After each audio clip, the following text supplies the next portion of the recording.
প্রিয় দর্শক, বাংলাদেশ আওয়ামী লীগের ডাকা 13 তারিখের লকডাউন সফল হয়েছে। এই টোকাই মৌলবাদী, এই অশিক্ষিত মূর্খ, এই রাজাকারের বাচ্চারা আপনাকে নানানভাবে বোঝানোর চেষ্টা করবে যে না, লকডাউন সফল হয়নি, আওয়ামী লীগের লোকেরা ভয়ে নামতে পারেনি, নানান ধরনের কথাবার্তা আপনাকে শোনাবে। আমার মনে হয় যে আমার কথাও আপনার শোনার দরকার নেই, কারো কথাই শোনার দরকার নেই। আপনি নিজে যা দেখেছেন তাই আপনি বুঝতে পেরেছেন যে কি হয়েছে। দেখেন, গত বছরের 5ই অগাস্টে বাংলাদেশ আওয়ামী লীগ, তার সমর্থক, তার শুভানুধ্যায়ীদের যে অবস্থা হয়েছিল, সেখানে বাংলাদেশ আওয়ামী লীগ তো দূরের কথা, শব্দটা উচ্চারণ করা যেত না। ঘরবাড়ি পুড়িয়ে দিত, মামলা মোকদ্দমা, এখনো যে সেটি হচ্ছে না তা না, কিন্তু ইয়ার অফ রেজিস্ট্যান্স যেটা বলি, 1 বছর ধরে রেজিস্ট্যান্স, 1 বছর ধরে বাংলাদেশ আওয়ামী লীগের তৃণমূল, বাংলাদেশ আওয়ামী লীগের অ্যাক্টিভিস্ট, বাংলাদেশ আওয়ামী লীগের হয়ে একেবারে প্রান্তিক লেভেলের মানুষ যেভাবে ঘাটে মাঠে অনলাইনে স্কুল কলেজে, সেটা লুকিয়ে হোক প্রকাশ্যে হোক, যে অল্প অল্প অল্প করে কথা বলেছে, মানুষজন যে বলা শুরু করেছে আগেই ভালো ছিলাম, এই বিখ্যাত প্রত্যয়, এই সব কিছু মিলে বাংলাদেশ আওয়ামী লীগ আজকে এমন জায়গাতে এসে দাঁড়িয়েছে, নিঃসন্দেহে বলা যেতে পারে বাংলাদেশ আওয়ামী লীগ সহমহিমায় ফিরেছে, বাংলাদেশ আওয়ামী লীগ ঘুরে দাঁড়িয়েছে, তার আসল রূপে ফিরেছে। বলা হয়ে থাকে যে সরকারে থাকলে বাংলাদেশ আওয়ামী লীগকে বোঝা যায় না, বাংলাদেশ আওয়ামী লীগের আসল চেহারা বিরোধী দলে, এবং বিরোধী দলে থাকলেই কোনো এক অদ্ভুত কারণে বাংলাদেশের মানুষ আওয়ামী লীগকে যতটা না ভালোবাসে তার থেকে বেশি ভালোবাসায় সিক্ত করতে থাকে, এক ধরনের মায়া সম্ভবত অনুভূত হয়। আমি আসছি যে কথাতে, কিন্তু আপনাদেরকে এটা বলে রাখি যে এই লকডাউন যে সফল হয়েছে, আমি বলেছি নিশ্চয়ই আপনারা ইনসেটে দেখতে পাচ্ছেন, ভিডিওগুলোতে দেখতে পাচ্ছেন যে কিভাবে মাঠ ঘাট ফাঁকা হয়ে গেছে, মানুষ স্বতঃস্ফূর্তভাবে এটিকে গ্রহণ করেছে। গত 1.5 বছর, প্রায় 1.5 বছরে মানুষজন যেই পরিমাণ সাফার করেছে, সেটি অর্থনৈতিকভাবে বলেন, সামাজিকভাবে বলেন, আইন শৃঙ্খলার ভাবে বলেন, মানে সোজা কথা হচ্ছে যে মানুষকে যেন কুকুর বিড়ালের মতো দেখা হচ্ছিল। কথায় কথায় তাকে আওয়ামী লীগ বলে পেটানো, তাকে ফেসিস্ট বলা, আমাদের কালচারাল অ্যাক্টিভিস্ট যারা আছে তাদেরকে কালচারাল ফেসিস্ট বলা। সোজা কথা হচ্ছে যে আপনাকে এখন নির্যাতনের একটা প্রধান মাধ্যম হয়ে গেছে, আপনি আওয়ামী লীগ, আপনাকে মারা হবে। আজকে একটি ভিডিও দেখলাম যে একটি ছেলে বলছে যে আমি বঙ্গবন্ধুকে ভালোবাসি, তাকে পেটানো শুরু হয়ে গেছে। আপনি কি ছাত্রলীগ করেন? বঙ্গবন্ধু ভালোবাসে এবং আওয়ামী লীগ ভালোবাসে বলছে, বলছো না ভালোবাসো না? আওয়ামী লীগ, আমি বঙ্গবন্ধু ভালোবাসি। আওয়ামী লীগ করো। হাসিনাকে ভালোবাসে না। গত 1 বছর আপনারা নিশ্চয়ই দেখেছেন যে আমাদের দলের অ্যাক্টিভিস্ট মৃত্যুর আগ মুহূর্তে সে বলে যাচ্ছে জয় বাংলা, জয় বাংলা, জয় বঙ্গবন্ধু।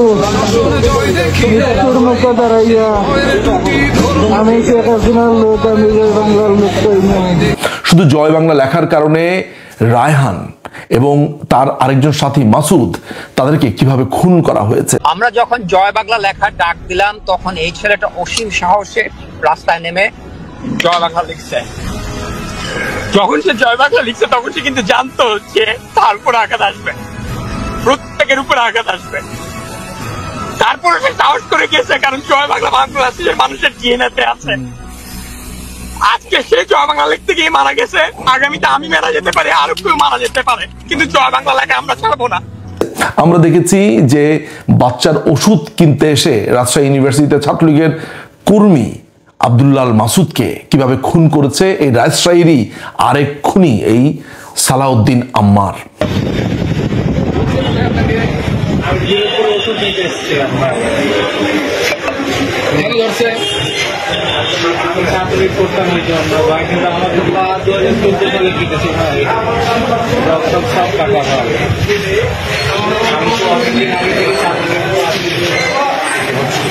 মাত্র 14 বছরের একটি বালক নির্জন, সে তার ব্যাগের মধ্যে 32 নম্বরের স্মৃতি হিসেবে ছোট্ট 2টি ইটের কণা রেখেছিল, সেখানে কুড়িয়ে পাওয়া বঙ্গবন্ধুর উপরে বই, অসমাপ্ত আত্মজীবনী রেখেছিল। সেটির কারণেও নির্জনকে আজকে গ্রেফতার করা হয়েছে। মানুষ বলছে যে এই জেন আলফা, এই ছোট একটি বাচ্চার ব্যাগের মধ্যে বঙ্গবন্ধুর প্রতি যে ভালোবাসা, যেন বঙ্গবন্ধু এই প্রজন্মের কাছে নতুন করে আবার ভালোবাসাতে সিক্ত হলো এবং প্রমাণিত হয়ে গেল যে মানুষের মনে, হৃদয়ে, বুকে সবখানে বঙ্গবন্ধু রয়েছেন। অনেকে এও বলছেন যে নির্জনের ব্যাগের ভেতর থেকে বাংলাদেশ আওয়ামী লীগের প্রতি মানুষের যে ভালোবাসা সেটি যেন উদ্ভাসিত হলো। আমরা দেখেছি যে বাংলাদেশে গত 1 বছরে কত ভয়ঙ্কর চিত্র। তার মধ্যে একটি চিত্র হচ্ছে যে একটি মৃত লাশকে কবর থেকে উঠিয়ে এনে সেটিকে পুড়িয়ে ফেলেছে মৌলবাদীরা। বাংলাদেশ তার 54 বছরের ইতিহাসে কিংবা আরো আগে থেকে বা তারও আরো আগে থেকে এই ভূমিতে এমন ভয়ঙ্কর চিত্র কখনো দেখেনি যে একটি লাশ কবর থেকে উঠিয়ে এনে পুড়িয়ে ফেলা হয়েছে, যেটি আমরা দেখেছি এই মৌলবাদী অবৈধ দখলদার ইউনূসের সময়ে। বাংলাদেশের মানুষ এসব দেখেছে, ত্যক্ত হয়েছে, বিরক্ত হয়েছে এবং ক্রমাগতভাবে ঘৃণার উদ্গীরণ ছড়িয়েছে নীরবে নিভৃতে এই ইউনূস, তার সাঙ্গপাঙ্গ, এই হাবাদুল্লাহ, এই রাজাকারের বাচ্চাদের প্রতি।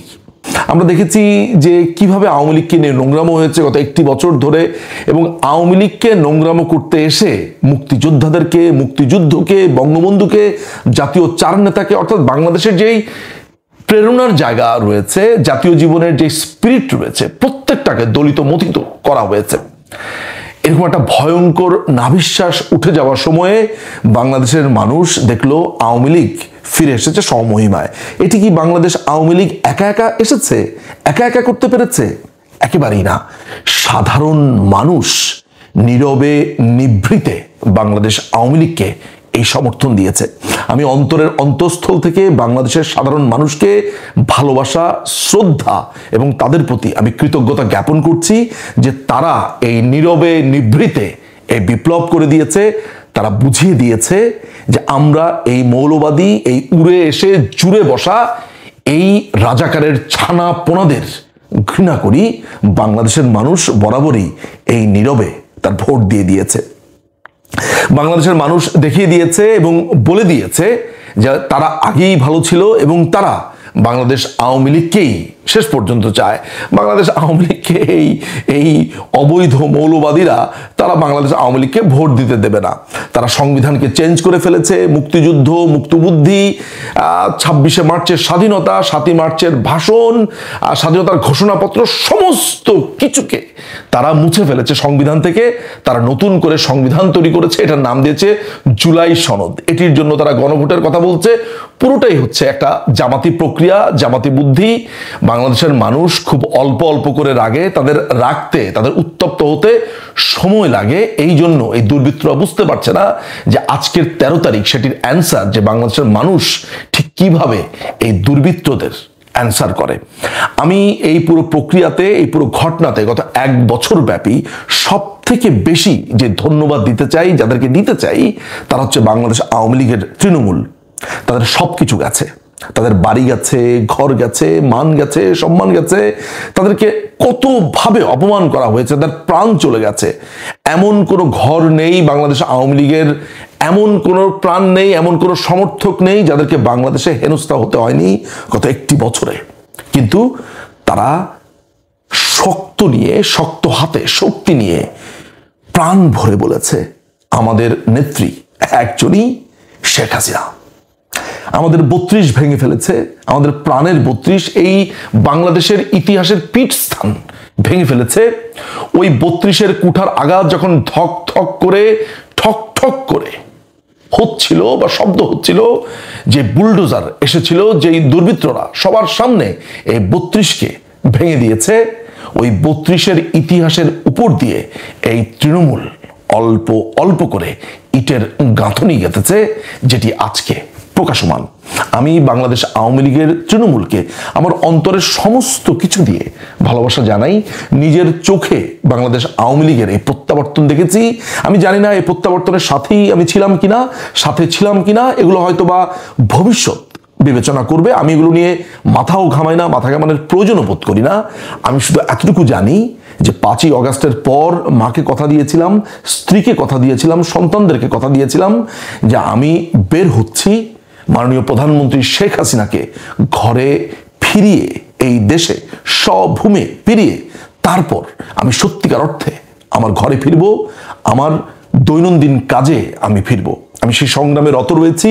আমি জানি যে সময় অনেক রয়েছে, অনেক সংগ্রাম, অনেক লড়াইয়ের ভেতর দিয়ে যেতে হবে, এবং আমি এও জানি শেষ পর্যন্ত জয় আমাদের সুনিশ্চিত। 13 তারিখের লকডাউন সফল করার জন্য বাংলাদেশের সমস্ত মানুষকে, দেশবাসীকে আমি আমার সমস্ত ভালোবাসা জানাই, কৃতজ্ঞতা জানাই, আমি স্যালুট জানাই। একই সাথে আবারও বাংলাদেশ আওয়ামী লীগের তৃণমূল সমস্ত অনলাইন অ্যাক্টিভিস্ট যারা কাজ করেছেন, প্রকাশ্যে অপ্রকাশ্যে নানানভাবে মানুষজন এখন দেখতে পাচ্ছে, আমি তাদের সবাইকে অভিনন্দন জানাই, ভালোবাসা জানাই। বাংলাদেশের মানুষ আজ স্বতঃস্ফূর্তভাবে এই খুনি মৌলবাদী টোকাই, এই রাজাকারের বাচ্চাদেরকে লাল কার্ড দেখিয়ে দিয়েছে। যে এই লাল প্রোফাইল পিকচার করেছে ওটি নিয়েই তাদেরকে দেখিয়ে দিয়েছে যে তোদেরকে লাল কার্ড দেখালাম। সামনে শাটডাউন রয়েছে 16-17 তারিখে। বাংলাদেশ আওয়ামী লীগের আরো কর্মসূচি রয়েছে। বাংলাদেশ আওয়ামী লীগ প্রতিদিনই নতুন শক্তিতে, নতুনভাবে আপনাদের সামনে ফিরবে, এবং আগামীর আওয়ামী লীগ এক অনন্য আওয়ামী লীগ, এক ম্যাজিক্যাল আওয়ামী লীগ। যেই আওয়ামী লীগ ফিরবে সর্বহারাদের জন্য, শ্রমিকের জন্য, মেহনতি মানুষের জন্য, যাদের কিচ্ছু নাই, যাদেরকে আপনারা প্রলেতারিয়েত বলেন, সেই সর্বহারাদের জন্য বাংলাদেশ আওয়ামী লীগ ফিরবে। আমরা বুঝে গেছি যে বাংলাদেশ আওয়ামী লীগ শুধু শ্রমিকদের জন্য, সাধারণ মানুষের জন্য, মধ্যবিত্তের জন্য, তাদের ভাগ্য ফেরাবার জন্য। আমরা এই আওয়ামী লীগকে ঠিক এমনভাবেই গড়ব। এই শপথ আমরা সমস্ত মানুষ এবার নিয়েছি। আপনারা দেখবেন বাংলাদেশ আওয়ামী লীগের নতুন করে ছুটে চলা, বাংলাদেশ আওয়ামী লীগের নতুন এক অদ্ভুত সুন্দর এবং কোমল চেহারা, যারা শুধু বাংলাদেশের কথা বলবে। জয় বাংলা, জয় বঙ্গবন্ধু, বাংলাদেশ চিরজীবী হোক।